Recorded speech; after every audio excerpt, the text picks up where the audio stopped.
Hello student, welcome back to my channel. NCERT polity series में class 7th का हमारा ये सेकेंड वीडियो होने वाला है, जिसमें हम लोग चैप्टर नंबर 2 पढ़ेंगे, जिसका रिलेशन है किससे? गवर्नमेंट के फंक्शनिंग से in the sector of health. अब जैसा कि क्या है कि आप लोगों ने देखा होगा कि अभी एनसीईआरटी 6-7 का स्पेशली काफी ज्यादा कंसोलिडेट हो गया है, अलग अलग की बजाय सोशल साइंस एक साथ हो गया है और फिर साइंस को क्यूरियोसिटी का नाम दे दिया गया है। तो कुछ खास ऐसा नहीं है कि बहुत कुछ नया कॉन्सेप्ट नया चीज है। वही है कि पहले की चीजों को जो अलग अलग सब्जेक्ट था उसमें से मोस्ट इंपॉर्टेंट चीज को, जो नॉन ओवरलैपिंग चीज है, उसको एक साथ निकाल के रख दिया गया। तो उसकी बात तो हम लोग बाद में करेंगे, पहले उन चैप्टर्स को पढ़ते ना जो बहुत इंपॉर्टेंट है, बहुत कॉम्प्रिहेंसिव है। तो ये जितने भी चैप्टर्स हैं जो भी आपको पढ़ाए जा रहे हैं ना, सब आपके यूपीएससी एग्जाम को लेके सोच के पढ़ाया जा रहा है। तो आप ध्यान से बस देखते रहिएगा। वो नया वाला एनसीईआरटी उसका भी आपको मिलेगा, जो पुराना है उससे भी हम लोग पढ़ेंगे। तो हर तरीके से यहाँ पे क्या है ना कि एक मीडियम अप्रोच लेके हम चले हैं कि वैसे पोर्शन को, वैसे एनसीईआरटी को पूरी तरह से डील करना, जिससे क्या हो कि कितना भी नया अपडेट आए आप उससे ज्यादा ही पढ़ लो। तो 4 किताब 4 बार पढ़ने से अच्छा है कि आप कोई एक ऐसा किताब पढ़ो जिसमें काफी सारा कंसोलिडेटेड अच्छे से इंफॉर्मेशन है, अपने आप हो जाएगा। आप अगर नए अपडेटेड पार्ट को नहीं भी पढ़ो ना, तो आप बहुत सारा चीज ऑलरेडी 6 to 10 तक, 11-12 तक और साथ ही साथ स्टैंडर्ड बुक से आप पढ़ लोगे। तो जैसे जैसे हमारा चल रहा है ना, हम लोग एग्जाम के हिसाब से ओल्ड से ही अभी पढ़ेंगे। न्यू वाले में क्या चेंजेस है उसके लिए भी एक वीडियो ले आया जाएगा। अभी फिलहाल इन चैप्टर्स को हम लोग खत्म करते हैं, उस पर स्ट्रेस देने की जरूरत नहीं है। अब देखिए, चैप्टर का हेडिंग ही कह रहा है कि सरकार, जैसे हम लोग पिछले चैप्टर्स में, पिछले क्लासेस में पढ़े थे, सरकार है होता क्या है, सरकार के प्रकार कितने हैं। अब है कि जब आप जान गए हो कि हाँ, मोटा मोटी इतना कॉन्सेप्ट आपको आ गया कि हाँ, सरकार वो है जो लॉ एंड ऑर्डर को मेंटेन करता है, हमारे वेलबींग के लिए ध्यान रखता है, हमें बेसिक इंफ्रास्ट्रक्चर प्रोवाइड करता है, हमारे नेसेसरी जो रिक्वायरमेंट्स है उसको फुलफिल करता है, ये तो हम लोग जान चुके हैं। अब क्या करना है कि अब ये जानना है हमको, इनफैक्ट टाइप्स भी हमने देखा था, डेमोक्रेसी था, मोनार्कियल फॉर्म था, फिर डेमोक्रेसी में भी आपका क्या था, डायरेक्ट इनडायरेक्ट, ये सब थोड़ा थोड़ा हम लोग जाने, भी बहुत डिटेल में नहीं जाना है। अब है कि वही सरकार जिसका अलग अलग सेक्टर में क्या है रोल है, उसमें से एक इंपॉर्टेंट सेक्टर हेल्थ में, कि हेल्थ सेक्टर में उसका क्या इंपॉर्टेंट रोल है। तो पहले खुद ही क्या है ना, कोई चैप्टर आप पढ़ रहे हैं तो उसमें आपका 2 कीवर्ड है, गवर्नमेंट और एक हेल्थ है। तो गवर्नमेंट का मतलब तो आप जान गए हो, आपको जानना चाहिए यहाँ पे क्या क्या आपको जानना है। एक बार समरी बनाते हैं, फिर लाइन बाय लाइन एनसीईआरटी पढ़ते हैं। आपको यहाँ पे समझना होगा कि हेल्थ शब्द का क्या अर्थ है, पहला चीज। दूसरा, यहां पे आपको यह समझना होगा कि चलो ठीक है, हेल्थ है तो है, लेकिन जो ये हेल्थ केयर है, हेल्थ केयर जो सेक्टर है, वो आखिर क्या होता है, इसके क्या टाइप्स होते हैं, ये हमें समझना जरूरी है। कि ठीक है, हम समझ गए हेल्थ क्या है, तो हमको ये जानना होगा कि हेल्थ केयर सेक्टर क्या होता है, उसके क्या टाइप्स होते हैं, उसको थोड़ा सा इलेबोरेट करेंगे। साथ ही साथ हम लोग ये देखेंगे कि क्या हो सकता है, व्हाट कैन बी डन। दूसरा है कि हम क्या इंप्रूव कर सकते हैं, कि क्या जो हम कर रहे हैं वो 100% क्या है कि ये है, सफिशिएंट है या कुछ कमी है। तो ऑब्वियसली कुछ भी काम हम करेंगे तो कहीं ना कहीं माइनर सा कमी तो रह जाएगा, तो उसको हमको क्या करना होगा, ठीक करना होगा। तो इंप्रूव करने के लिए हम क्या कर सकते हैं ये जानना पड़ेगा। साथ ही साथ क्या है कि जब हम ये तो हम ब्रॉड पर्सपेक्टिव में देखेंगे, इसके साथ हम इस चैप्टर में ये देखेंगे कि इंडिया में क्या हो रहा है। ये तो हो गया कि भाई हम कुछ नहीं जान रहे ना, हम कोई बॉर्डर मान रहे ना कुछ, हम ये समझ रहे हैं कि जनरल ह्यूमन बींग्स की अगर बात करें, irrespective of the country, general human beings की बात करें कि भाई वो कहीं पे भी है तो उसको हेल्थ सेक्टर को लेके, हेल्थ केयर को लेके क्या जरूरत पड़ सकती है, क्या उसमें कमी आ गई, उस कमी को हम कैसे सुधार सकते हैं, और फिर उसको थोड़ा सा स्पेसिफाई कर देंगे कंट्री वाइज। तो यही जो अपने अपने कंट्री में है उस हिसाब से अप्लाई करेंगे। हमारा देश भारत है तो हम उसको भारत के रिस्पेक्ट में देखेंगे कि भाई कैसा सर्विस है, क्या भारत के सर्विसेज में कमी है, और क्या आप उसके लिए सुधार कर सकते हैं। तो यही बेसिक चीजें जो है आप लोग देखोगे। तो फटाफट हम लोग देखते हैं कुछ आपके ऐसे क्या है ना, नई एनसीईआरटी में भी क्या है ना, अट्रैक्टिव पिक्चर्स डाल दिया गया है, तो उस पर बाद में बात करेंगे। पहले देखिए यहाँ पे हेडिंग क्या, व्हाट इज हेल्थ। अब यहाँ पे इतनी सारी बातें की गई हैं जो कि आप अपना वोकैबुलरी स्ट्रॉन्ग करने के लिए पढ़ सकते हैं, लेकिन यहां से अगर आपके लिए डेफिनेशन पूछे कि हेल्थ होता क्या है, तो हेल्थ मतलब क्या है ना कि पहला चीज आप ये मत समझो कि ओनली एब्सेंस ऑफ डिजीज, गलत बात है। क्योंकि हम लोग, बहुत लोग ये सोचते हैं ना कि खाली बीमारी नहीं है तो वही हम हेल्दी हैं। ठीक है, हो सकता है कि बीमारी नहीं है तो हम फिजिकली में भी ठीक होंगे, लेकिन हेल्थ में क्या आता है? मेंटल हेल्थ आता है, साइकोलॉजिकल हेल्थ आता है, रिप्रोडक्टिव हेल्थ आता है, कि बीमारी नहीं है लेकिन हमारे ऑर्गन उतने एफिशिएंसी से शायद ना काम कर रहे हो, कोई बीमारी नहीं है फिर भी ऑर्गन अच्छे से काम नहीं कर रहा है, तो एब्सेंस ऑफ डिजीज तो होना ही चाहिए। प्लस इसके साथ साथ क्या है कि हमारे अंदर किसी भी तरह के प्रॉब्लम से रेजिस्टेंस करने की कैपेसिटी होनी चाहिए, कि हेल्दी का मतलब सिर्फ बीमारी नहीं है, ये भी होना चाहिए कि कोई बीमारी ना हो, उससे लड़ने की क्षमता हमारे अंदर। इसके साथ साथ क्या हो कि ओवरऑल वेलबींग होना चाहिए। ओवरऑल वेलबींग कहने का मतलब है कि जितने भी सिस्टम्स है, रेस्पिरेटरी हो गया या फिर आपका स्केलेटल सिस्टम हो गया, हार्मोनल सिस्टम हो गया, सर्कुलेटरी हो गया, ये रिप्रोडक्टिव हो गया, वो सब ठीक से काम कर रहा हो, हमारा न्यूरोलॉजिकल एक्टिविटी सही से चल रहा हो, नर्व्स ब्रेन अच्छे से काम कर रहा हो, हम क्या है कि ऐसा ना हो कि हम फिजिकली बहुत फिट हो लेकिन मन ही मन उदास हो, साइकोलॉजिकल पेन ना हो, जो हमारे अंदर जो एक डिप्रेशन की प्रॉब्लम है वो ना हो, तो ओवरऑल एक क्या है ना कि एक वेल बीइंग जो है वो होना चाहिए। एंड साथ ही साथ क्या है ना कि हमारे अंदर क्या है कि एक, अगर हम हेल्थ को प्रेफर करें तो हेल्थ मतलब क्या होता है? Sanitised condition. सैनिटाइज्ड कंडीशन कहने का मतलब है हाइजीन, कि हेल्थ का मतलब है कि सिर्फ खुद को नहीं, अपने आसपास को भी अगर आप हेल्थ ये साफ सुथरा रखना चाहते हैं, इसका मतलब है कि आप हर तरह से हेल्दी। क्योंकि क्या होता है ना कि आप तो ठीक है, आप रेजिस्टिव हो, नहीं बीमार पड़े, लेकिन आपका साइकोलॉजिकल जो माइंडसेट है वो अच्छा नहीं है, बस ऐसे समझते हो ठीक है सामान कहीं भी पड़ा है पड़े रहने दो, यहाँ खाली प्लेट जूठा छोड़ दी है, तो वो एक आपका साइकोलॉजिकल प्रॉब्लम की तरफ इशारा करता है। तो वो भी आपके अंदर होना चाहिए कि आप आसपास को भी साफ सुथरा करके रखें, तभी हम कहेंगे कि yes, in a true sense we all are healthy. तो पहला चीज हेल्थ का ये मतलब है।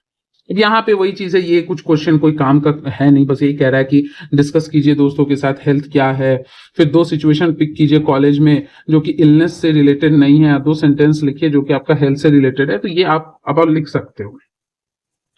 नेक्स्ट आपका आता है कि हेल्थ केयर, कि ठीक है हेल्दी तो हम समझ गए, अब उस चीज को हेल्थ केयर का मतलब क्या हुआ?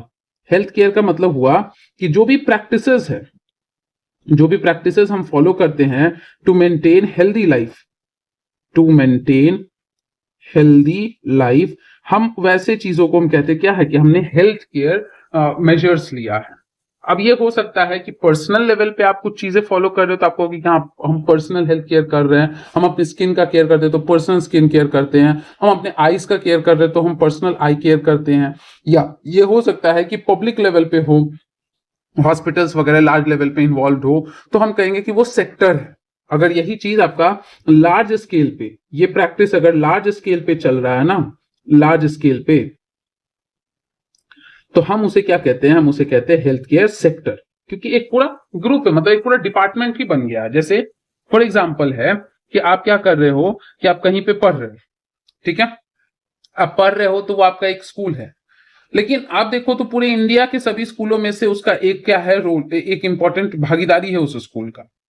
तो एक तरह से क्या हुआ, एजुकेशन का जो पूरा सेक्टर है उस सेक्टर का एक हिस्सा है आपका स्कूल और उसका एक हिस्सा हो आप। तो सेक्टर मतलब ब्रॉड लेवल पे लार्ज पॉपुलेशन को डील करने वाले को हम कहते हैं क्या है? सेक्टर। अब यहां पे कह रहा है क्या? Health care in India. तो अब इंडिया में कैसे क्या हेल्थ केयर होता है, तो वो तो हम लोग बात की बात करेंगे। सबसे पहले सिंपल सा समझो कि कितने तरह का हो सकता है। तो एक तो होता है कि हम भाई पर्सनल लेवल पे कर रहे हैं तो हम उसे क्या कहेंगे? Private health care. और दूसरा हम उसे क्या कहेंगे? Public health care. जैसे हॉस्पिटल्स वगैरह हो गया, जो गवर्नमेंट हॉस्पिटल्स है वो पब्लिक वाले सेक्शन में आएगा, प्राइमरी सेकेंडरी जो भी है। लेकिन अगर एक इंडिविजुअल कर रहा है, एक इंडिविजुअल अपना क्लिनिक खोल रहा है, खुद पे केयर कर रहा है, खुद की फैमिली पे ध्यान रख रहा है, उसने एक प्राइवेट क्लिनिक खोल लिया, प्राइवेट हॉस्पिटल खोल लिया, तो हम उसको क्या कहेंगे? Private system. पब्लिक कहने का मतलब है ना कि जहां पे भी 50% से ज्यादा भागीदारी, ज्यादा टेक, ज्यादा उसका मेंटेनेंस गवर्नमेंट कर रही है तो हम उसे पब्लिक कहते हैं। लेकिन जहां 50% से ज्यादा कोई एक ग्रुप, कोई एक इंसान, कोई एक फैमिली कर रहा है, गवर्नमेंट का स्टेक 50% से कम है, तो हम वैसे को क्या कहते हैं? प्राइवेट सेक्टर कहते हैं। अब है क्या क्वेश्चन दिया है कि can you provide title to these columns. देखो क्या कॉलम कह रहा है, कह रहा है कि India has the largest number of medical colleges in the world. And अब ये सब डेटा क्या है ना, करंट से आपको अपडेट करना है। जिस भी साल आप एग्जाम देंगे ना तो वहां के आपका जो है इकोनॉमिक सर्वे में आएगा रिपोर्ट, तो वहां से देख लेना। अभी फिलहाल इस बुक में दिया है ना, मतलब आप समझ पा रहे हो कि नहीं, इसको याद नहीं करना, no need to learn, no need to learn, कुछ याद करने की जरूरत नहीं है। बस आपको कह रहा है कि आप ये सब पढ़ के कुछ हेडिंग, कुछ कंक्लूजन ड्रॉ कर सकते हो कि नहीं। तो कह रहा है कि भाई इंडिया में बहुत सारा आपका क्या है, मेडिकल कॉलेज है, वर्ल्ड में सबसे हाईएस्ट है, हर साल 15,000 नए डॉक्टर्स बनते हैं। फिर उसके बाद कह रहा है कि हेल्थ केयर फैसिलिटीज काफी ज्यादा तेजी से बढ़ा है। 1950 में सिर्फ 2,717 हॉस्पिटल था, लेकिन फिर आपका 91 में इतना हो गया 11,000 से ऊपर, 2000 में आपका 18,000 से ऊपर हो गया।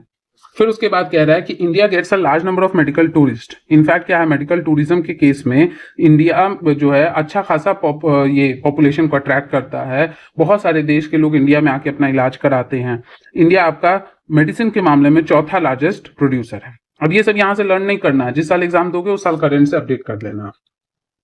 तो ये सब आपका क्या कह रहा है, ये सब एक तरह से हेल्थ केयर का स्टैटिस्टिक्स बता रहा है। अब ये देखो, ये टाइटल ऐसा नहीं कि जो हम बोल दिए वही आपका फाइनल हो गया। ये टाइटल देने का मतलब कि एक कॉमन सेंस आप समझ रहे हो कि नहीं। हो सकता है आपके दिमाग में इसके लिए कुछ और टाइटल हो, मेरे दिमाग में ये आया ना कि हाँ ठीक है, यहाँ पे हम बोल सकते हैं हेल्थ केयर स्टैटिस्टिक्स, मतलब क्या डेटा है हमारे देश में, क्या हॉस्पिटल का कंडीशन है, मेडिसिन का, कितने लोग का इलाज हो रहा है, कितने लोग बाहर से आ रहे हैं, ये चीज है। नेक्स्ट कॉलम आपका दिया है कि most doctor settles in urban areas, people in rural areas have to travel along distances to reach a doctor. The number of doctors with respect to population is much less than for rural areas. Next उसके बाद दे रहा है कि about 5 lakh people die from tuberculosis everywhere. This number is almost unchanged in independence.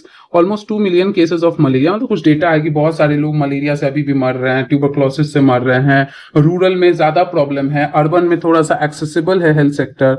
साथ ही साथ आपका कह रहा है कि हम लोग अभी तक जो है क्लीन ड्रिंकिंग वाटर नहीं प्रोवाइड करवा रहे हैं, जिसकी वजह से कम्युनिकेबल, मतलब एक दूसरे में फैलने वाली, कम्युनिकेबल का मतलब होता है कम्युनिकेट करना, मतलब हमको हुआ तो आपको हो सकता है, अगर आप मेरे कांटेक्ट में आए आपसे किसी और को हो सकता है। नेक्स्ट कह रहा है half of all children in India do not get adequate food to eat, मतलब आधी जनसंख्या जो बच्चों की है उसको तो खाना भी सही से नहीं मिल रहा। इसका मतलब है कि हम ये कह सकते हैं कि यहाँ पे आपको क्या दिख रहा है, इनइक्वालिटी का केस दिख रहा है। ये डेटा आपको याद नहीं करना है, लेकिन ये चीज आपको समझ में आ गया है कि एक तरफ तो हमने अच्छी अच्छी बातें कर दी, बहुत सारा डेटा दे दिया कि हाँ हमारे देश में बाहर से भी लोग आ रहे हैं, हमारे पास भी बहुत डॉक्टर हैं, हमारे पास बहुत हॉस्पिटल है, लेकिन दूसरी तरफ एक ग्रिम सिनारियो भी है, एक खराब सिचुएशन भी है, जहां पे हो क्या रहा है कि कुछ को अच्छे से हेल्थ केयर मिल पा रहा है, कुछ को नहीं मिल पा रहा है। बहुत सारे बच्चे हैं जिनको वो चीज नहीं मिल रहा है, बहुत सारी वुमेन हैं जिनको अनीमिया का प्रॉब्लम हो रहा है, इतने सारे, इनफैक्ट हम लोग साफ पानी, साफ खाना तक नहीं प्रोवाइड कर पा रहे हैं, जिसकी वजह से आजादी से लेके अभी तक ट्यूबरक्लोसिस, मलेरिया, इन सबसे होने वाले डेथ में बहुत ज्यादा फर्क नहीं देखने को मिला है। तो ये एक तरह से मतलब एक अंडरस्टैंडिंग है। इसके लिए आपके कई टाइटल्स हो सकते हैं, कुछ भी डेटा को याद करने का जरूरत नहीं है। नेक्स्ट आपका क्वेश्चन पूछा है कि in India it is often said that we are unable to provide health services for all because government does not have enough money and facilities. After reading the above left hand column, do you think this is true? आपको यहाँ discuss, जब भी discuss करने कहा जाए ना, तो आप यहाँ दोनों बात कहोगे, प्रॉस भी कहोगे एंड कॉन्स भी, क्योंकि आपसे ये नहीं पूछा है कि हाँ ये सही है, आप क्या सोचते हो। तो आप कहना कि ठीक है, ये बात तो सही है कि सर्विसेज प्रोवाइड करने में बहुत दिक्कत आ रही है, तो दिक्कतों को जो है बता दो कि इंफ्रास्ट्रक्चर में कमी है, जो आपका एक्सपर्टीज है उसमें कमी है, कहीं कहीं पे एकेडमिक वेलबींग अच्छा नहीं है, डिग्री लेट से हो जाता है, करप्शन होता है, इसके साथ साथ फाइनेंशियल अलॉटमेंट नहीं होता है। लेकिन एक सच्चाई ये भी है कि हमारे पास वर्ल्ड में सब देश के तुलना में लगभग सबसे हाईएस्ट हॉस्पिटल्स है। हमारे देश में हर साल 15-15 हजार डॉक्टर्स जो हैं वो ग्रेजुएट होते हैं, बाहर से लोग आते हैं। मेडिसिन के मामले में हम चौथे नंबर पे हैं। आजकल हम इंडिजीनियस टेक्नोलॉजी अप्लाई कर रहे हैं, हाईफाई टेक्नोलॉजी अप्लाई कर रहे हैं, डायग्नोसिस में एआई का हेल्प ले रहे हैं। तो इतनी सारी अच्छाई भी है, तो ये पूरी तरह से कहना गलत होगा कि हम केपेबल ही नहीं, हम केपेबल हैं, बट हम प्रॉपरली चीजों को चैनलाइज नहीं कर रहे हैं। तो आपको कंक्लूड कैसे करना है? कंक्लूड ये कहना है कि हमारे पास सब कुछ है, we are capable, but we are unable to understand full potential. हमारे पास जो रिसोर्सेज है ना, उसकी फुल पोटेंशियल को हम नहीं अंडरस्टैंड कर पा रहे हैं। इसीलिए हमें कुछ मेजर्स लेना चाहिए। हमें क्या करना चाहिए? कुछ मेजर्स में जैसे फॉर एग्जाम्पल है कि पहला काम, 2-3 पॉइंट लिख देना है, ज्यादा बड़ा नहीं करना है, कि पहला पॉइंट तो हमें ये क्या करना चाहिए कि हमें स्किल को बढ़ाना चाहिए। कि हम जब भी कोई नया टेक्निक, एआई इंस्ट्रूमेंट लाते हैं तो लोगों को स्किल सिखाना चाहिए। ये नहीं कि आप पेशेंट्स पे ही एक्सपेरिमेंट करके सीखो, आप उसको अच्छे से स्किल सिखाओ। दूसरा है कि आप जो है टाइमली सारे एकेडमिक के फंक्शन को परफॉर्म करवाइए, जिससे डॉक्टर्स और एफिशिएंट होंगे, समय बचेगा। तीसरा है करप्शन को हम क्या कर सकते हैं, कम कर सकते हैं, एक साथ खत्म करना पॉसिबल तो नहीं है। चौथा है कि हम क्या करेंगे, रिसोर्स कहने का मतलब जो पैसा है, जो मैन पावर है, उसको और अच्छे से हम क्या करेंगे, ज्यादा से ज्यादा प्रोवाइड कराएंगे। वही सारी बातें यहाँ पे भी ये सब लिखा हुआ है कि hospitals, laboratories, testing, ambulance, blood bank, ये सब प्रोवाइड करना पड़ेगा, qualified doctors, nurses, worker, professional, यही सब दिया है।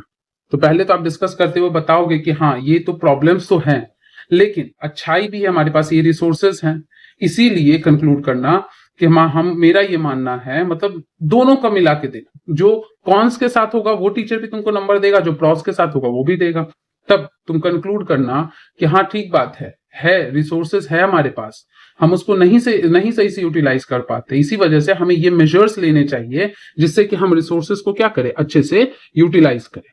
रिसोर्स अच्छे से यूटिलाइज होगा तो अपने आप क्या होगा, हम फुल पोटेंशियल यूज करेंगे और हमारे जो हेल्थ केयर सेक्टर है उसमें डेवलपमेंट आएगी। तो यहाँ पे वही है, कुछ खास दिया हुआ नहीं है। यहाँ पब्लिक हेल्थ केयर सिस्टम के बारे में दिया है कि इंडिया के पास बहुत सारे large number public health care sector जहां पे गवर्नमेंट का शेयर आपका क्या हो, काफी ज्यादा हो, मतलब 50% से ज्यादा हो। तो यहाँ पे ये सारा चीज आपको दिया हुआ है कि जो आपका बहुत सारा पॉपुलेशन है स्पेशली विलेजेस वगैरह में, वो क्या करते हैं, पब्लिक ये क्या होता है, चीपर होता है गवर्नमेंट, इसीलिए क्या कर सकते हैं कि सब कोई अफोर्ड कर सकता है। तो आप देखोगे विलेजेस वगैरह में या जिनकी आमदनी उतनी नहीं है, वो सब क्या करते हैं ना कि गवर्नमेंट हॉस्पिटल्स में प्रेफर करते हैं, क्योंकि कम 10 रुपए की पर्ची कटा के डॉक्टर से दिखवा लेंगे। प्राइवेट में जाओगे तो शायद वो 200 लेगा, 500 लेगा, 1000 लेगा, 2000 लेगा अपने हिसाब से। वहां पे गवर्नमेंट में जाओ तो आपको क्या है, हो सकता है 100-200 में 5-6 टेस्ट जो आपको कराना था वो हो गया, लेकिन वही प्राइवेट में गए तो शायद 2-3 हजार लग जाए। तो एक चीज है कि पहले तो अच्छी अच्छी बातें कर लेंगे, गवर्नमेंट हॉस्पिटल में ये है कि चीपर है, प्लस क्या है ना, स्टाफ वगैरह ज्यादा है, क्योंकि गवर्नमेंट खर्चा उठा रही है तो वो क्या है, ज्यादा रिक्रूट करती है, ज्यादा लोग आते हैं, तो अपने आप क्या है, स्टाफ वगैरह ज्यादा है, डिवाइसेस वगैरह ज्यादा होने के चांसेस है। स्टिल कुछ प्रॉब्लम्स भी है जो आगे हम लोग डिस्कस करेंगे। तो यहाँ पे वही सारा चीज है, जो कॉलम वगैरह का बात है ना, वो सब लिखा हुआ है, कुछ खास नया चीज नहीं दिया हुआ है। कि हम बताए थे ना कि हमारी कंट्री में मनी है, नॉलेज है, पीपल है, सब कुछ है, स्टिल वो नहीं दे पा रहे हैं क्योंकि कुछ रीजंस, जो रीजन पढ़ चुके हैं, स्टिल हम लोग थोड़ा सा पढ़ेंगे। अब यहाँ पे एक हाकिम शेख का स्टोरी है, ये आपका होमवर्क है, ये आपका रीड करना, कोई आपसे पूछने जाने वाला नहीं है, एक तरह से केस स्टडी है कि वो एक पश्चिम बंग खेत मजदूर समिति के मेंबर थे और वो क्या कर रहे थे, ये एक तरह का एग्रीकल्चर लेबर का जो ऑर्गेनाइजेशन है वो है। एक शाम को 1992 में हुआ क्या कि वो चलती ट्रेन से जो कूद गए, उनको सर में बहुत सारा चोट आया, तो बहुत सारे सीरियस कंडीशन में वो चले गए इमीडिएट ट्रीटमेंट के लिए।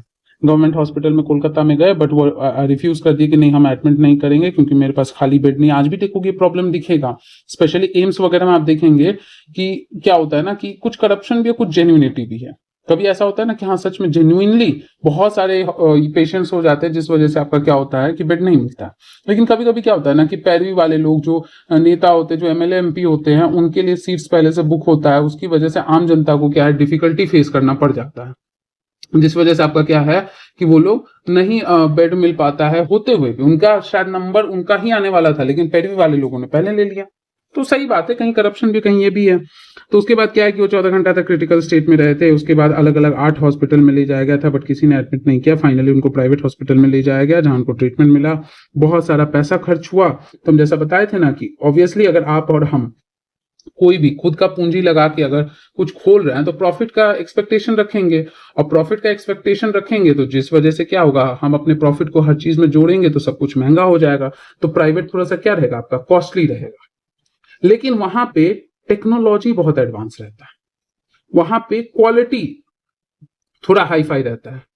गवर्नमेंट में क्वांटिटी है, बहुत सारे स्टाफ है, बहुत सारा डिवाइसेस है, लेकिन हो सकता है वो अप टू डेट नहीं हो। लेकिन प्राइवेट में क्या कंपटीशन है, हर कोई चाहता है कि हमारे यहाँ पेशेंट ज्यादा है, हमारा इलाज करने का तरीका ज्यादा अच्छा हो, हम जितना अच्छा करेंगे हमारे पास पेशेंट्स उतना ज्यादा आएंगे, हम उतना प्रॉफिट कमाएंगे। तो एक तरह से ना कंपटीशन है। ये सब अच्छा क्यों है, क्योंकि मार्केट में क्या है ना, प्राइवेट प्लेयर्स के बीच में एक तरह से आपका क्या है, कंपटीशन है। तो इसी वजह से क्या है ना कि अब जब वो गुस्सा आ गए, ये जो इंसान थे हाकिम शेख, तो उन्होंने क्या किया कि कोर्ट में केस फाइल कर दिया। और केस फाइल करने के बाद क्या है, अब आपको कह रहा है कि आप जज हैं तो आप क्या करेंगे। तो अपने अपने ओपिनियन लिखना, होमवर्क है, कमेंट सेक्शन में लिखना कि आप क्या करोगे अगर आप जज हो और आपके पास ऐसा कुछ केस आए। अब ये कह सकते हो कॉमिक की तरह आपका एक कॉस्ट ऑफ क्योर दिया है। तो यहां देखो कंक्लूजन में जो इंपॉर्टेंट 2 लाइन है वो ये समझो कि अगर आप प्राइवेट में जाते हो तो कॉस्ट क्या है, ज्यादा है, लेकिन एक तरह से वहां पे क्या है, हाइजीनिक कंडीशन है। ये जितना भी कॉन्वर्सेशन है ना, ये आप जब रीड करोगे ना तो आपको प्राइवेट पब्लिक का कुछ क्या है कि एक तरह से डिफरेंसेस भी पता चलेगा और आपको ये भी पता चलेगा कि इसका क्या फायदा है क्या नुकसान। तो ये है कि कॉस्ट तो ज्यादा है लेकिन हाइजीनिक है, वहां पे क्या है, क्वालिटी है ड्यू टू कंपटीशन। जबकि अगर हम पब्लिक में जाए या गवर्नमेंट हॉस्पिटल्स में जाए तो यहाँ पे कॉस्ट तो कम है लेकिन अनहाइजीनिक। अभी भी कई सारे हॉस्पिटल में आप जाओगे ना तो आप देखोगे कि सब कुछ है, स्टाफ्स भी है, लेकिन वो एकदम इतने नेग्लिजेंट है, जो डिवाइसेस है, जो इंस्ट्रूमेंट्स है, सब कुछ है, लेकिन उसका केयर नहीं हुआ है। तो कई सारे क्या ऐसे बिना यूज के खराब पड़े हुए हैं, कोई उसको ठीक नहीं करवा रहा है, प्रॉपरली यूज नहीं कर रहा है, रिसोर्स का एफिशिएंट यूटिलाइजेशन नहीं हो रहा है, जिस वजह से पब्लिक में, क्योंकि कंपटीशन नहीं, सबको पता है कि अरे भाई पब्लिक ये गवर्नमेंट हॉस्पिटल है, कुछ भी कर लो, लोग तो आएंगे ही, जो नहीं अफोर्ड कर सकते प्राइवेट वो तो आएंगे ही, आप उनसे जैसे भी ट्रीटमेंट कर दो, जिस तरीके से आप उसको गंदगी में रख लो, वो तो करवाने आएंगे जिनके पास पैसा नहीं है। तो यही आपका क्या है ना कि इस पूरे कॉमिक में, पूरे कार्टून में दिया हुआ है, कुछ खास काम का नहीं है। ट्रस्ट ना हो तो आप रीड कर सकते हैं कार्टून को, लेकिन कहानी इतना ही है। यहाँ पे वही है, public health care and private health care, मतलब थोड़ा सा एनसीईआरटी का ना उल्टा पुल्टा तरीका है। ये सब बात पहले लिखना चाहिए, तब बताना चाहिए health care sector in India, लेकिन नहीं, पहले जो है कंक्लूजन बता दिया, अब आपको कह रहा है कि हाँ चलो आप समझते हैं होता क्या है पब्लिक एंड प्राइवेट। अब थोड़ा सा देखते हैं कि क्वेश्चन कुछ काम का है कि नहीं। तो आपका why did Ranjan have to spend so much money. तो आप भले कॉमिक नहीं पढ़े हो लेकिन इतना तो आप जानते हो कि पक्का वो किसी प्राइवेट हॉस्पिटल में गया होगा तभी उसको इतना पैसा लगा। What problems did Aman face in the public hospital, how do you think. ये भी जस्ट आपको बताया कि आप ही जाओगे पब्लिक हॉस्पिटल में तो क्या प्रॉब्लम होगा, लाइन लगने में प्रॉब्लम होगा, बेड मिलने में प्रॉब्लम होगा, डॉक्टर की अवेलेबिलिटी नहीं हो सकती है, पेशेंट ज्यादा है डॉक्टर कम है, अनहाइजेनिक कंडीशन होगा, आपको क्या है कि क्रिटिकलिटी में नहीं कंसिडर किया जाएगा। तो ये सारा प्रॉब्लम है। मतलब होगा क्या, एफिशिएंसी कम होगा, डॉक्टर्स जो है वो आपके क्या होंगे, शायद कम अवेलेबल हो सकते हैं। इसके साथ साथ क्या है कि आपको जो नंबर है वो मिलने में परेशानी आएगी। इसके साथ साथ क्या है, अनहाइजेनिक कंडीशन आपको देखने को मिलेगा, जो आपका क्या है, नॉन अवेलेबिलिटी ऑफ बेड, ये सब इश्यूज देखने को मिल सकता है। नेक्स्ट क्वेश्चन है, where do you go when you are ill. ये सब फालतू सा क्वेश्चन है। What problems do we face in private hospital. वही सेम राम कहानी जो है ना, यहाँ पे किसका प्रॉब्लम आप फेस करते हो, कॉस्ट का। यहाँ पे आप करप्शन का प्रॉब्लम फेस कर लेते हो कि मतलब पैसा कमाने के चक्कर में छोटी बीमारी के लिए भी जो है ना, सो बड़ा बड़ा टेस्ट लिख देते हैं ताकि पैसा जो है, क्योंकि उनके पास सब कुछ टेस्ट मेडिसिन सब वहीं पे है, तो कुछ भी में खर्च करेगा पेशेंट तो पैसा तो उन्हीं के अकाउंट में जाएगा। तो ये सब प्रॉब्लम्स देखने को मिल सकता है। नेक्स्ट आपका आता है पब्लिक हेल्थ केयर सर्विसेज। ये सब पढ़ा हुआ है हमारा, क्या है जो प्राइमरी हेल्थ सर्विसेज है विलेजेस में, रूरल एरियाज में। तो ये सब क्या हो रहा है ना कि एक तरह से पब्लिक का पार्ट है। तो विलेज जैसे क्या होता है ना, एक चीज ध्यान में रखिएगा कि एक होता है छोटी मोटी बीमारी है तो हम उसके लिए प्राइमरी सेक्टर में जाते हैं, सेकेंडरी है, टर्शियरी, ये सेक्टर्स ऑफ इकोनॉमी की बात नहीं हो रही है। बीमारी के लेवल के बेसिस पे हॉस्पिटल्स को कैटेगराइज कर दिया गया। ऑल्दो बहुत कुछ है जो सही से मेंटेन नहीं है, लेकिन एक कैटेगराइजेशन है कि जैसे आप देखोगे गांव सब में जाओगे ना तो छोटा छोटा सा आपका क्या है, ऐसे दवा खाना बोलते हैं, दवा खाना खुला हुआ है। तो वहां पे क्या है, बहुत बड़ा नहीं है, छोटा छोटा सा आपका एक फ्लोर का देखोगे 4-5 कमरा रहेगा, छोटा सा खंडहर जैसा। तो वो क्या एक तरह से प्राइमरी हेल्थ केयर है, क्या सर्दी खांसी बुखार फ्लू ये सब हो गया तो उसके लिए। थोड़ा सा और क्या है कि इसी को और स्टैंडर्डाइज कर दिए, थोड़ा ज्यादा स्टाफ है, ज्यादा इंस्ट्रूमेंट्स है, थोड़े से बड़े नेचर के बीमारी को तो उसको हम क्या कहते हैं, सेकेंडरी। और काफी जानलेवा काफी खतरनाक बीमारी के लिए, जैसे कैंसर लास्ट स्टेज का है, थर्ड लास्ट स्टेज का है, तो ऐसे ऐसे बीमारियों के लिए आपका क्या होता है, टर्शियरी लेवल आता है। तो इसमें काम का कुछ भी नहीं है, बस यही है कि पब्लिक है तो गवर्नमेंट का शेयर ज्यादा है, दूसरा है कि यहाँ पे स्टाफ्स वगैरह ज्यादा है, तीसरा है कि बीमारी का क्या लेवल है उस आधार पे आप इसको primary health care, secondary health care, tertiary health care में कैटेगराइज कर सकते हो। चौथा, इसके लिए पब्लिक के लिए आपका क्या जरूरी है कि सबके लिए है, सबके पास एक्सेस है। मतलब यहाँ पे क्या हो रहा है, इक्वालिटी का प्रिंसिपल फॉलो हो रहा है, किसी भी कास्ट के जो रिलीजन है कहीं से भी आप आओ सब एक्सेस कर सकते हैं, सबके लिए अफोर्डेबल है। सबके लिए। ऐसा नहीं कि बोल के आपको बोला जाता है कि हाँ सब इक्वल है। ये है ही इतना सस्ता कि हर कोई अफोर्ड कर सकता है, हर कोई चला जाएगा। लेकिन प्राइवेट में यही इक्वालिटी का प्रिंसिपल आपका फॉलो नहीं होता है, क्योंकि जिसके पास जितना ज्यादा पैसा है वो उतना अच्छा प्राइवेट अफोर्ड कर सकता है, वो उतना अच्छा इलाज अफोर्ड कर सकता है। तो ये सारा चीज है आपको देखने को मिलता है कि हॉस्पिटल्स वगैरह में, पब्लिक में, मतलब है कि यहाँ पे अगर हम कंक्लूड करें तो पब्लिक में आपको क्या दिखेगा, एक्सेसिबल टू ऑल, मतलब इक्वालिटी का प्रिंसिपल फॉलो हो रहा है। साथ ही साथ ये आपका क्या है, चीपर है। इसके साथ ये primary, secondary and tertiary level पे क्लासिफाइड है। इसके साथ साथ क्या होता है कि यहाँ पे ये प्रिवेंशन का भी काम करते हैं, बीमारियों को, प्रिवेंशन ऑफ डिजीजेस। कैसे, तो वैक्सीनेशन ड्राइव, जैसे आपने सुना होगा इसका मिशन इंद्रधनुष के कई सारे लेवल आए, 1.2, 2.2 ऐसे करके, 3 करके। तो ये सब कौन कर चलाता है, या घर घर में आपने देखा होगा कि फाइलेरिया का, पहले तो हम लोग छोटे थे तो फाइलेरिया, पोलियो, ये सब का जो मेडिसिन है कौन है, गवर्नमेंट स्टाफ्स है। तो ये सारा मतलब एक तरह से ना डीपीएसपी का जो हमारा प्रिंसिपल है ना, DPSP, directive principles of state policy, इसमें जो आपका सोशल वेलफेयर का कॉन्सेप्ट है, उस सोशल वेलफेयर के कॉन्सेप्ट को आपका पब्लिक जो हेल्थ केयर सिस्टम है या कोई भी पब्लिक सेक्टर है वो अच्छे से फॉलो करता है। साथ ही साथ ये भी कह सकते हो कि यहाँ पे गवर्नमेंट का स्टेक क्या है, आपका ज्यादा है, 50% से ज्यादा है। तो ऑब्वियसली गवर्नमेंट जहां पे भी हो, गवर्नमेंट आपकी जहां पे भी हो, तो उसका ध्यान ही होता है किस पे, सोशल वेलफेयर पे, है ना। डीपीएसपी का आर्टिकल नंबर 38 यही तो बात करता है कि हमें सोशल वेलफेयर पे ध्यान देना चाहिए। 39 हमें ध्यान देना चाहिए कि एक तरह से इकोनॉमिक वेलफेयर भी हो, कंसंट्रेशन ऑफ वेल्थ ना हो, रिसोर्स का प्रॉपर डिस्ट्रीब्यूशन। तो ऐसा कुछ ही यहाँ पे दिया है। अब यहाँ पे एक छोटा सा हेडिंग है कि हम टैक्सेस क्यों पे करते हैं। तो हम टैक्सेस क्यों पे करते हैं, जो हमें सर्विसेज मिलता है ना, उसके चार्ज के तौर पे हम टैक्सेस पे करते हैं, पहला चीज। दूसरा मतलब गवर्नमेंट जो हमें सर्विसेज देती है उसका चार्ज, प्लस है कि हम इंफ्रास्ट्रक्चर के डेवलपमेंट के लिए देते हैं। ओवरऑल हम जो टैक्स देंगे वही तो गवर्नमेंट क्या करेगी, चैनलाइज करेगी और हमारे लिए और रिसोर्सेज अवेलेबल कराएगी। एक तरह से क्या होता है, प्रोडक्ट का बाय एंड सेलिंग है। आप दुकान में जाते हो, आपको भूख लगी, आपने बिस्किट खरीदा, तो आप जाके सिंपली बोलोगे बिस्किट दीजिए, तो दुकान वाला आपको कब तक देगा फ्री में। तो आप क्या करते हो, उसको पैसे देते हो, 10 रुपए 20 रुपए जो भी, तो आपको बिस्किट देता है। सिमिलरली आप गवर्नमेंट के पास जाओगे तो वो क्या करेगी, वो ऐसा नहीं है ना कि हर बार हर चीज फ्री में ही देते रहे, क्योंकि हमें भी खर्च होता है। कॉन्ट्रैक्टर हायर करते कोई इंफ्रा बनाने के लिए, तो वो हमसे पैसे लेता है, हम कहां से लाएंगे। हमारे पास क्या है, 3 ऑप्शन है, या तो हम सिर्फ लोन लेते रहे और आपको हम प्रोवाइड करते रहे और खुद कर्जे में डूबे रहे, तो इससे क्या होगा, देश ही खत्म हो जाएगा। दूसरा है कि हम आरबीआई से कहे कि देखो नया नया पैसा छाप लो और हमको जो जरूरत होता है इंफ्रा बनाने के लिए, हम उस इंफ्रा को बनाएंगे और लोगों से पैसे नहीं लेना है। तो ऐसे में होगा क्या, लोगों के पास पैसा ज्यादा बचेगा तो वो ज्यादा प्रोडक्ट खरीदेंगे। अब प्रोडक्ट तो सीमित अमाउंट में बनता है, प्रोडक्ट अगर वो ज्यादा खरीदेंगे तो इससे होगा क्या ना, कि आपका प्रोडक्ट कम होता जाएगा, तो फिर डिमांड बढ़ता जा रहा है, प्रोडक्ट कम होता जा रहा है, तो अपने आप क्या होगा, महंगाई बढ़ जाएगी। अब खुद ही सोचो कि 2 पर्सन है, ए पर्सन है, बी पर्सन है, अब प्रोडक्ट एक ही है, इसका दाम 50 रुपया है। अब ए के पास जो है मान लो 40 है और बी के पास क्या है तुम्हारा 50 है, तो ए कहेगा कि हम लेंगे और ए को मिल जाए, सॉरी बी को मिल जाए।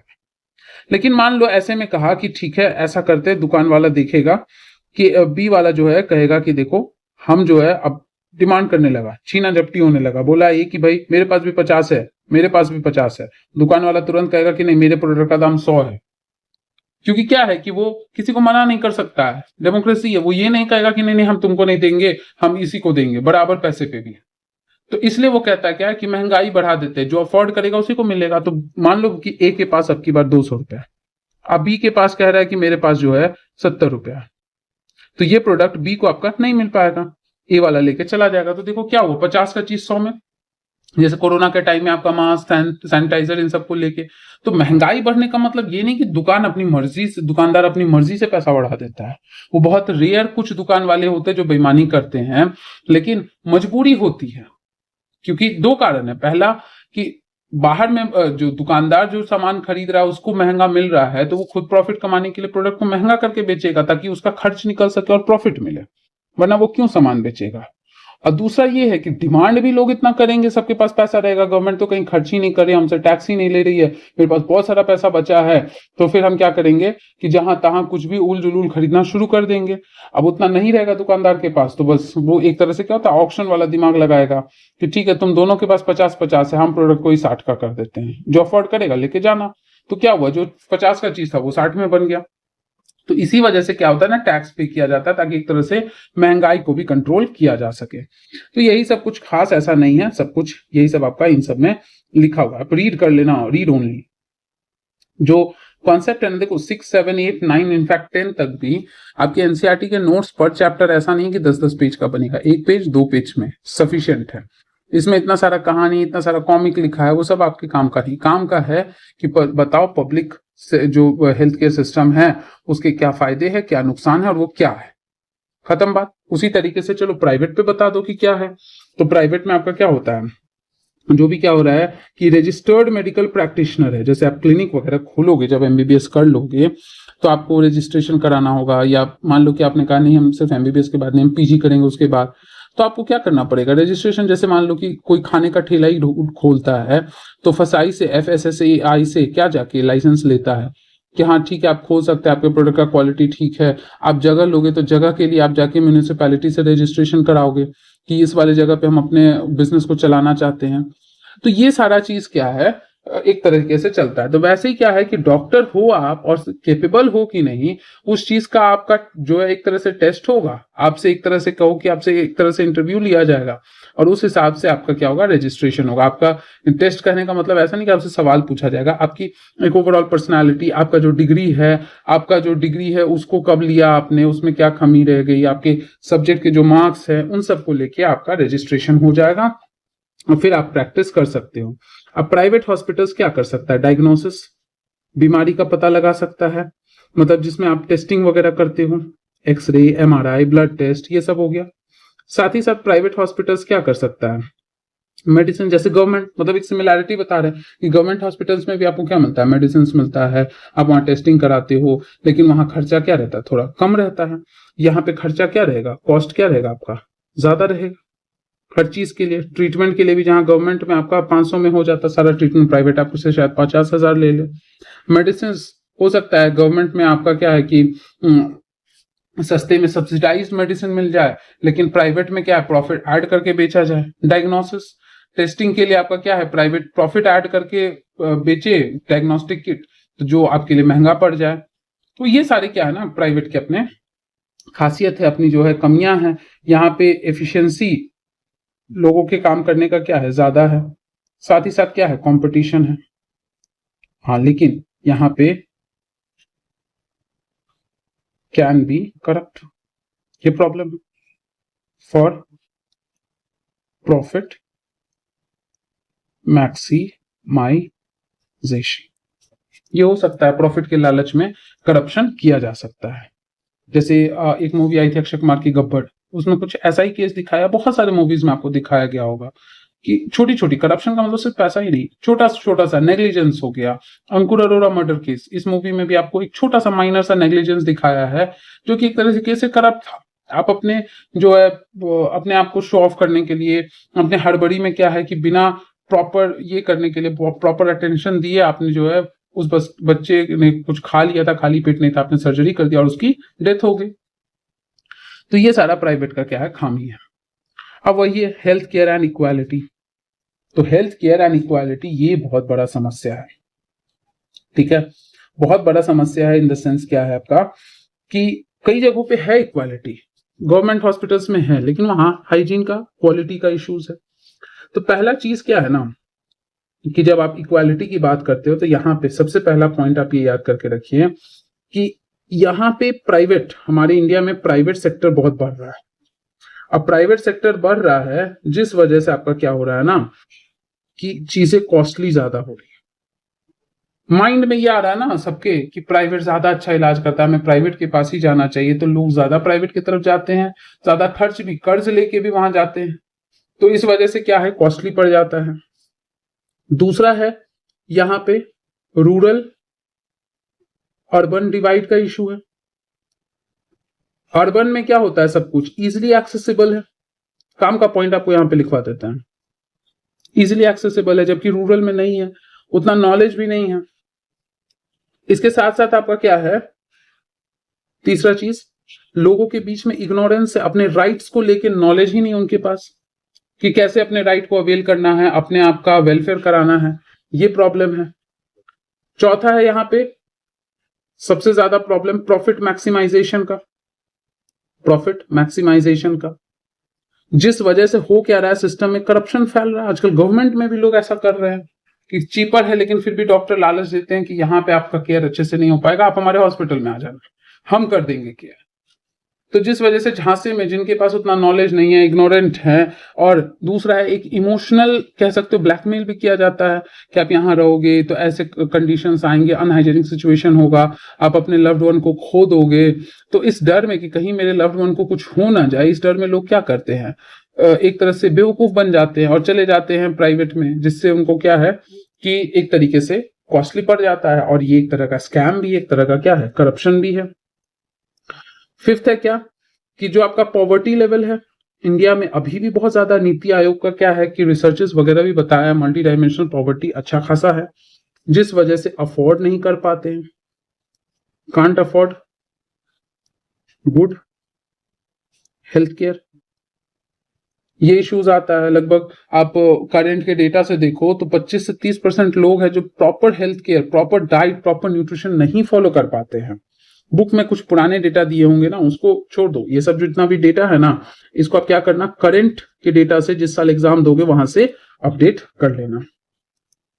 इसके साथ साथ क्या होता है कि जो आपके पुअर पीपल हैं, पुअर पीपल वो एक तरह से विशियस साइकिल में फंस जाते हैं।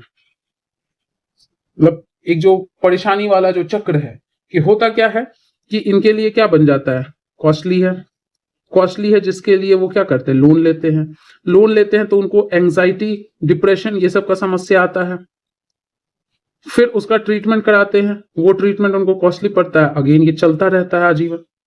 इसमें कई सारे केसेस आपको किसके दिखेंगे, कर्ज नहीं चुका पाए तो सुसाइड्स के आपको देखने को मिलेगा, सुसाइड्स के साथ साथ आपको देखने को मिलेगा मैल प्रैक्टिसेस, कि गरीब लोग नहीं पूरा कर पा रहे, अपने लव्ड वन से इतना प्यार करते कि वो हर हाल में चाहते कि उसका इलाज हो, ठीक हो, इस चक्कर में वो गलत गलत काम भी, क्राइम्स में भी इन्वॉल्व हो जाते हैं, चोरी में, डकैती में, जो सामान है उसका स्मगलिंग में। तो एक तरह से करप्शन और ज्यादा क्या होता है, फैल जाता है, मतलब सिस्टम में पूरा क्या होता है, डीपली रूटेड हो जाता है। तो ये सब कुछ आपके जो क्लास 7th के लेवल से रिलेटेड है, ये सब कुछ है। तो छोटे क्लासेस की एनसीईआरटी हम लोग सिर्फ इसलिए करते हैं ना कि छोटे क्लास की एनसीईआरटी को पढ़ो, और जो नहीं भी लिखा है एनसीईआरटी में खुद से दिमाग लगाओ कि क्या क्या और प्रॉब्लम्स हो सकता है। तो एक विशियस साइकिल में फंस गए। दूसरा है ह्यूमन रिसोर्स आपका क्या हो गया, डैमेज हो गया, ह्यूमन रिसोर्स को आप सही से नहीं कर पाए, डैमेज हो गया, तो इस वजह से देश का इकोनॉमी खत्म हो जाएगा। तो ये प्रॉब्लम्स है। तो जब प्रॉब्लम्स है तो ये सारे हमारे यहाँ क्या है, प्रॉब्लम्स है। गवर्नमेंट हॉस्पिटल में भी क्या है, ठीक है, इक्वल एक्सेस है, बट वहां पे इक्वल हाइजीनिक प्रैक्टिसेस नहीं है। जो लोग पैरवी से जाते हैं गवर्नमेंट हॉस्पिटल में, वहां पे उनके लिए क्या है, एक वीआईपी ट्रीटमेंट मिलता है। जैसे बहुत सारे नेता के बारे में आपने सुना होगा कि एम्स में जाते हैं, उनको एडमिट कराया जाता है, हार्ट का इश्यूज, तो कई सारे केसेस हैं। तो देखोगे उनका जो वार्ड है ना, वो एकदम बहुत सोफिस्टिकेटेड होता है, बहुत फैसिलिटीज। वहीं एक मिडिल क्लास, एक पुअर पीपल जाता है तो जैसे तैसे वार्ड में रख दिए, गंदगी है, जो खाना वहां प्रोवाइड किया जाता है वो शायद कंटामिनेटेड है। तो ये सारे इश्यूज आपको देखने को मिलते हैं, जिसको ठीक करना जरूरी है। तो यही सब है, सारा कुछ, सारा इश्यूज बता दिया। आप बस इसको क्या कर लेंगे, रीड कर लेंगे। अब लाइन बाय लाइन तो रीड नहीं करेंगे, इतना यूपीएससी का सिलेबस छोटा नहीं है कि एक एक चीज बच्चे की तरह रीड करे, आपको रीड करना है। अब आता है व्हाट कैन बी डन। कहने का मतलब है कि हमारे इश्यूज का वे फॉरवर्ड क्या है, यूपीएससी में ऐसे ही लिखना होता है। वे फॉरवर्ड मतलब आगे अब और आप क्या कर सकते हो। तो आगे हम लोग क्या कर सकते हैं, पहला है क्या कि हम पब्लिक हेल्थ केयर फैसिलिटी को इंप्रूव कर सकते हैं, इंफ्रा ढेर सारा प्रोवाइड करवा सकते हैं, इंफ्रा अपग्रेड कर सकते हैं कि जरूरी नहीं कि हो सकता है नया इंफ्रा आप खरीदो, नए इंस्ट्रूमेंट्स खरीदो, जो पुराने हैं उसी को ठीक कर लो, इसको आप प्रोवाइड कर दीजिए, ये काम कर सकते हैं। दूसरा है कि हम इंश्योरेंस फैसिलिटी प्रोवाइड कर दें, जिससे कि महंगा इलाज भी हो तो इंश्योरेंस मिल जाएगा, तो खर्च नहीं पड़ेगा। Out of pocket expenditure, out of pocket expenditure ऐसे लिखा भी होता है क्वेश्चंस में, ओओपी लिखा हो तो समझ जाना आउट ऑफ पॉकेट एक्सपेंडिचर, कहने का मतलब मेरे पॉकेट से कितना पैसा मेरे हेल्थ के ऊपर खर्च हुआ, तो ये करवा सकते हैं। तीसरा काम हम लोग क्या कर सकते हैं, तो हम लोग कुछ केस स्टडीज से क्या कर सकते हैं, इंस्पिरेशन ले सकते हैं। जैसे आपने सुना होगा केरला का एजुकेशन हेल्थ केयर फैसिलिटी बहुत अच्छा है, वहां पे गवर्नमेंट काफी खर्च करती है जो आपका ये पब्लिक हेल्थ केयर फैसिलिटी उसको इंप्रूव करने के लिए, प्राइमरी सेकेंडरी टर्शियरी हर लेवल पे काफी एकदम प्राइवेट के जैसा सुविधा वहां पे प्रोवाइड करती है। दूसरा, आपके बुक में कोस्टा रिका का एक केस स्टडी दिया हुआ है कि वहां पे भी ऐसा ही गवर्नमेंट बहुत ज्यादा हेल्थ केयर पे इन्वेस्ट करती है, उसको इंप्रूव करने की कोशिश करती है, तो वहां से हम कुछ सीख ले सकते हैं, इंस्पिरेशन ले सकते हैं। हम सब्सिडीज प्रोवाइड कर सकते हैं, सब्सिडीज ऑन डिवाइसेस पे हम प्रोवाइड कर सकते हैं, हम मेडिसिन पे प्रोवाइड कर सकते हैं कि दुकानदार को ही हम सब्सिडी दे दिए कि देखो जो भी 50 रुपए का दवा है उसमें तुम सिर्फ 25 ही खर्च करो, 25 सरकार दे देगी। तो दुकान वाला क्या करेगा आपका, जब उसको दवा 50 की जगह 25 ही का पड़ा तो वो आपको आगे वाले इंसान को 55-60 की बजाय शायद 30-35 में ही दे दे या 50 में ही दे दे, तो जो उसको 70-80-100 का पड़ता वो 50 में पड़ेगा, तो थोड़ा सस्ता पड़ सकता है। दूसरा, रेगुलर इंस्पेक्शन, कि जो आपने पॉलिसी लाया है, जो आप रूल्स इंप्लीमेंट कर रहे हो उसको इंस्पेक्ट भी करते रहो, मॉनिटर करते रहो कि इंप्लीमेंट हो भी रहा है कि नहीं, कि कहीं ऐसा तो नहीं है कि सरकार खर्च कर रही है बट लोगों तक वो नहीं पहुंच पा रहा है। ये रेगुलर इंस्पेक्शन करते रहना चाहिए। साथ ही साथ है डायरेक्ट बेनिफिट ट्रांसफर का मैकेनिज्म होना चाहिए ऑन एक्सट्रीमली पुअर पॉपुलेशन, कि जो बहुत ज्यादा गरीब हैं उनके लिए क्या है, डायरेक्ट बेनिफिट ट्रांसफर का मतलब होता है डायरेक्ट सरकार उनके अकाउंट में कुछ पैसे 500,000 महीने का, साल का, जैसा भी अपना हो वो प्रोवाइड करे, ताकि वो उस पैसे को क्या करे कि हेल्थ सेक्टर में अपने इलाज के लिए खर्च करे। अब उसका भी कहीं मिसयूज ना हो तो डायरेक्ट कैश की जगह आप कूपन दे सकते हो। कूपन कहने का मतलब जैसे आप शॉपिंग करते हो तो अमेजोन में आपको मान लो फॉर एग्जांपल पेपे जीन्स का दिया कूपन, तो अब वो जो कूपन है वो सिर्फ आप पेपे जीन्स खरीदोगे तभी अप्लाई होगा, आप लिवाइस खरीदोगे तो नहीं अप्लाई होगा। सिमिलरली सरकार भी एक कूपन इशू कर दे कि आप जाओगे दवाई खरीदोगे, अपना इलाज कराओगे, तभी आपको इसका जो पैसा है वो खर्च होगा। कुछ और खरीदने जाओगे, जैसे होता है ना गरीब लोग क्या करते हैं, खैनी खाने के लिए, तंबाकू खाने के लिए, दारू पीने के लिए पैसा को खर्च कर लेते हैं और हेल्थ पे ध्यान ही नहीं देते, फैमिली पे ध्यान ही नहीं देते हैं। तो ये काम किया जा सकता है, तो डायरेक्ट बेनिफिट ट्रांसफर करा सकते हैं या फिर हम क्या कर सकते हैं, कूपन के फॉर्म में इन कैश करवा सकते हैं। तो ये सारा हम काम करें तो थोड़ा इंप्रूव कर सकता है। तो वही केरला का एक्सपीरियंस है, ये इसको आप क्या करना, रीड कर लेना कि कैसे केरला ने जो है सो अपना आंगनवाड़ी, प्राइमरी हेल्थ सेक्टर, जो नर्सेज है, मिडवाइफ्स है, डॉक्टर्स है, इन सब पे खर्च किया, इन सबको ट्रेन किया, इन सबको क्या है घर घर जाके लोगों के साथ, पेशेंट्स के साथ प्रॉपर कांटेक्ट बनाने में, कम्युनिकेट करने में, ये सब कुछ जो नॉलेज है उसको शेयर करने में, अवेयरनेस फैलाने में कि कौन सा हेल्थ प्रैक्टिस अच्छा है कौन सा नहीं है, ये सब करने में गवर्नमेंट ने बहुत खर्च किया। हर चीज में एक्सपेंडिचर जो है गवर्नमेंट ने किया, तो एक्सपेंडिचर एट ऑल लेवल किया, एट ऑल लेवल। ऐसा नहीं कि सिर्फ डॉक्टर को ही ट्रेन कर दो, सबको, एकदम छोटे से छोटे तबके से लेके प्योन, क्लर्क, कंपाउंडर, नर्सेस, सबको, क्योंकि डॉक्टर्स इलाज करते हैं बट जो मेजर केयर है वो तो ये लोग करते हैं ना, मेजर काम, मेजर रोल तो नर्सेस और इनका है, इन सबको भी किया। जो आंगनवाड़ी है, जो छोटे बच्चों के लिए बनाया गया है स्कूलिंग सिस्टम, नरिशिंग सिस्टम, जो मील है, जो न्यूट्रिशन है, इस पे खर्च किया गया। अवेयरनेस है, इस पे अवेयरनेस कैंपेन चलाओ, लोगों में नॉलेज फैलाओ, इन सब पे केरला ने किया। एंड सिमिलर, केरला की तरह सिमिलर अप्रोच कोस्टा रिका ने किया। अब आपको कमेंट सेक्शन में बताना है कि कोस्टा रिका कहां का, कौन से कॉन्टिनेंट में ये कंट्री पाया जाता है, आपको ये बताना है। चलिए अब आगे देख लेते हैं हम लोग क्वेश्चन आंसर। चैप्टर यहीं पे खत्म हो गया। मतलब एक बार अगर हम लोग समराइज करें तो हमने क्या किया, हमने समझा हेल्थ का क्या मतलब है, हेल्थ पे ध्यान देने वाला जो सेक्टर है उसको हम क्या कहते हैं, हेल्थ केयर सेक्टर। इसके कितने टाइप्स हैं, तो 2 टाइप है, एक पब्लिक और एक प्राइवेट। हेल्थ केयर का कंडीशन इन इंडिया आपका कैसा है, क्या प्रॉब्लम्स है, क्या प्रॉब्लम्स है, कैसे आप हाउ टू सॉल्व, कैसे इन प्रॉब्लम्स को आप क्या कर सकते हो, सॉल्व कर सकते हो। एंड प्लस हमने इंस्पिरेशन के लिए क्या किया, केस स्टडी। केस स्टडी होता है मतलब रियल वर्ल्ड में जो कोई घटना घटा है उससे आप कुछ चीज सीख रहे हो सकता है कुछ गलत ही हो, उससे आप ये सीखो कि हमें ये नहीं करना है। हो सकता है कुछ बहुत इंस्पायरिंग और बहुत अच्छा हो, तो आपको सीखना है कि हाँ हमें भी ऐसा कुछ करना है। तो इस तरह के केसेस है, जैसे एयर पोल्यूशन के लिए दिल्ली का केस बहुत बार लोग पढ़ते हैं, उससे सीख लेते हैं कि हमको दिल्ली जैसा नहीं बनना है, हमारी सिटी को अलग बनाना है। तो चलिए अब क्वेश्चन आंसर फटाफट कर लेते हैं, कुछ खास है नहीं यहाँ पे क्वेश्चन आंसर में। यहाँ कह रहा है कि in this chapter you have read that health is wider concept than illness. ठीक बात है। Look at this quote from constitution and explain the term living standard and public health. कि living standard and public health आपका क्या होता है। तो public health एक तरह से क्या हुआ, जो कि पब्लिक के वेलबींग से रिलेटेड आप बात कर रहे हो। वेलबींग का मतलब सिर्फ दो शब्द नहीं है, वेलबींग का मतलब है कि आप उनके immunisation, vaccination, overall development, illness को हटाने से, दवा पहुंचाने से, डायग्नोसिस करवाने से, सब कुछ जो आपका उसके हेल्थ को अच्छा करे, उसको उसके बॉडी को जो एक तरह से फिजिकल है, इमोशनल है, साइकोलॉजिकल है, एक तरह से आप कह सकते हो रिप्रोडक्टिव है, हर तरीके से उसको स्वस्थ बनाने में हेल्प करे, तो हम उसे पब्लिक हेल्थ कहेंगे। लिविंग स्टैंडर्ड कहलाता है स्टैंडर्ड ऑफ लिविंग, क्या आपका तरीका है, स्टैंडर्ड ऑफ लिविंग, आपके जीने का क्या तरीका। कि हो सकता है कि ठीक है, हो सकता है आपका हेल्थ बहुत अच्छा ना हो, लेकिन आपका जो जीने का तरीका बहुत लैविश है, लग्जूरियस है, आपके पास बहुत पैसा है, बहुत पैसा है, बड़ी बड़ी घर है, बड़ी बड़ी गाड़ियां हैं, लेकिन आप हेल्दी उतने नहीं हो। आप हो सकता है डिप्रेस रहते हो, उदास रहते हो, आपके पास कोई इंसान ना हो बात करने के लिए, या आप ड्रिंक करते हो, स्मोक करते हो, तो दोनों सेम चीज नहीं है। मेरे रहने का क्या तरीका है, वो हुआ standard of living, living standards.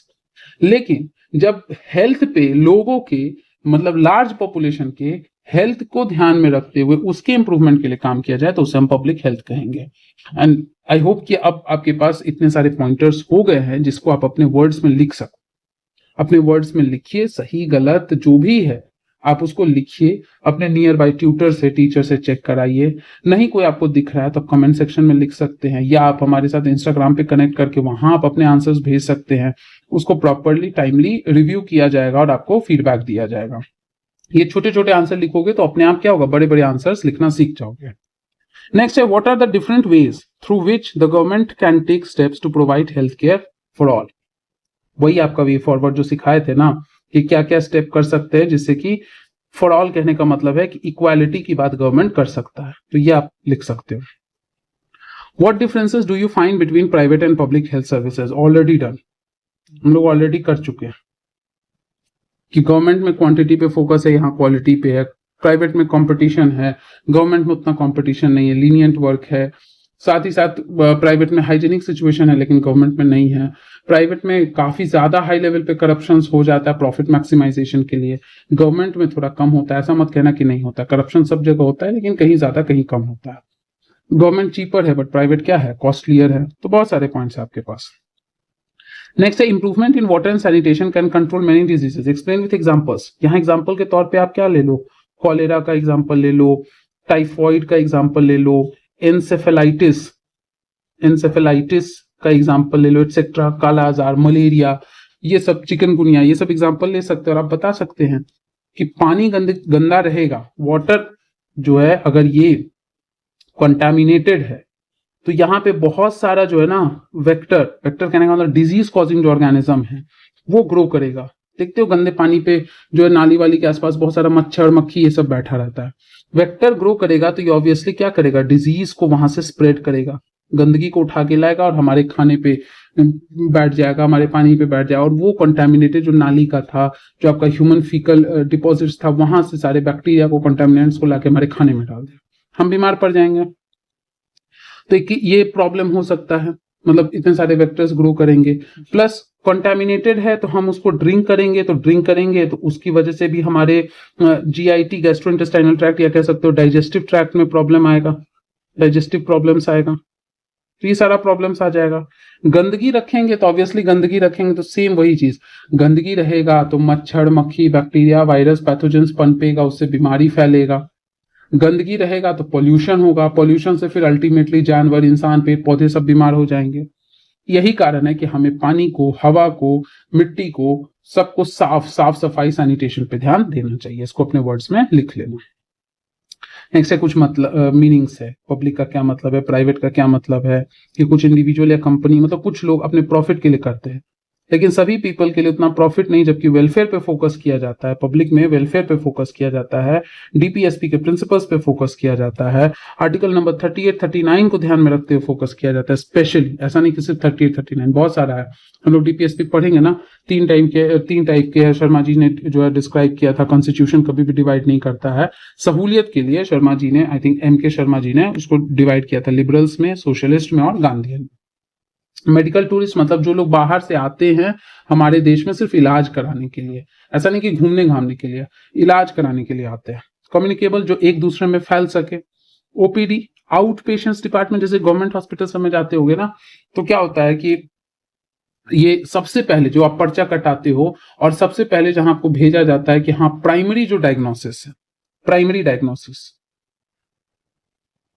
Diagnosis करवाने के लिए कि हाँ क्या हो रहा है, डॉक्टर आपसे पूछता है समस्या क्या है, बीपी नापता है, हार्ट बीट को देखता है, आपके जो एक तरह से जो भी प्राइमरी लेवल पे है आपसे पूछता है कि आपको क्या तकलीफ है वो बताइए, हिस्ट्री लिखता है, तो वो कहलाता है ओपीडी। उसके बाद लगता है कि नहीं कुछ खास प्रॉब्लम नहीं है, दवा दे दो ठीक हो जाए। लगता है कि नहीं कुछ इश्यूज है तो आप उसको टेस्ट लिखोगे, टेस्ट करवा के आएगा, और उस टेस्ट में अगर कोई इशू नहीं आया तो ठीक है, लेकिन आगे आगे कुछ भयंकर इश्यूज है या कुछ थोड़ा बड़ा लेवल पे है तो फिर आगे के एक्सपर्ट डॉक्टर्स के पास भेजा जाएगा। इसी के साथ हमारा ये चैप्टर खत्म हो गया। उम्मीद है कि आपको पसंद आया होगा, समझ आया होगा। अगर कोई दिक्कत है तो जरूर आप कमेंट कीजिए, जरूर अपनी परेशानी को बताइए। ऐसे ही करते करते ध्यान में रखना है कि हमें स्कूल नहीं, हमें यूपीएससी लेवल पे ध्यान में रखना है। और हम लोग क्या करेंगे ना कि जो ओल्ड एनसीईआरटी, ओल्ड कहने का मतलब ये नहीं कि 93 94 का पढ़ेंगे, ओल्ड कहने का मतलब है जो कोविड एरा से पहले था उस एनसीईआरटी से ज्यादातर चीजों को कवर करेंगे। क्यों करेंगे? क्योंकि आपके पास क्या है ना, कंटेंट पहले से ज्यादा रेडी होगा, तो आपको स्टैंडर्ड बुक्स पढ़ने में मेहनत कम लगेगा। तो दोनों तरीका ठीक है। आपको लगता है कि नहीं हमको एनसीईआरटी जल्दी रीड करके निकल जाना है, स्टैंडर्ड बुक्स को हम ज्यादा टाइम देंगे, ज्यादा पढ़ेंगे, वो भी आप सही हो। लेकिन इनको लगता है कि नहीं एनसीईआरटी में ही मैक्सिमम बात को निपटा लेते हैं, और निपटा लेते हैं तो स्मार्ट वर्क कर लेते हैं कि एनसीईआरटी तो पढ़ना ही पढ़ना, छोड़ नहीं सकते हैं। तो एनसीईआरटी पे ज्यादा चीज पढ़ लो, स्टैंडर्ड बुक्स पे थोड़े बहुत करके हम लोग क्विक रीडिंग देके निकाल सकते हैं। तो वो भी तरीका आपका सही। अब जो भी तरीका फॉलो करे, बस इतना याद रखना है कि 4 से 5 बार चीजों को रिवाइज करना है। तो मिलते हैं अगले वीडियो में। तब तक के लिए चैनल को सब्सक्राइब नहीं किया है और नहीं ही किया है, कर दो सब्सक्राइब, ताकि आगे का नोटिफिकेशन आपको मिलता रहे। आपसे क्या चाहिए? हमें बस एक सब्सक्राइबर चाहिए, बाकी तो कंटेंट्स आपको सब कुछ डिलीवर होता ही रहेगा। और दूसरा चीज है, जो लोग पूरा पढ़ चुके हैं पॉलिटी, वही जाके अमेंडमेंट वाले सेक्शन को या जो भी छोटे मोटे शॉर्ट ट्रिक्स दिए गए वो देखें। ऐसा नहीं कि जो बिल्कुल न्यू कमर है वो जाके अमेंडमेंट वाले प्लेलिस्ट पे बैठ गए और कंफ्यूज है कि 2 मिनट में क्या याद होगा। बिल्कुल नहीं, आपने पढ़ लिया है, आपको बस थोड़ा बहुत रिकॉल करना है, एक जगह सारा कुछ मिल जाए वैसा कुछ चाहिए तभी देख सकते हैं, वरना उस प्लेलिस्ट को देखने की जरूरत नहीं है। मिलते हैं अगले वीडियो में, तब तक के लिए थैंक यू एवरीबॉडी।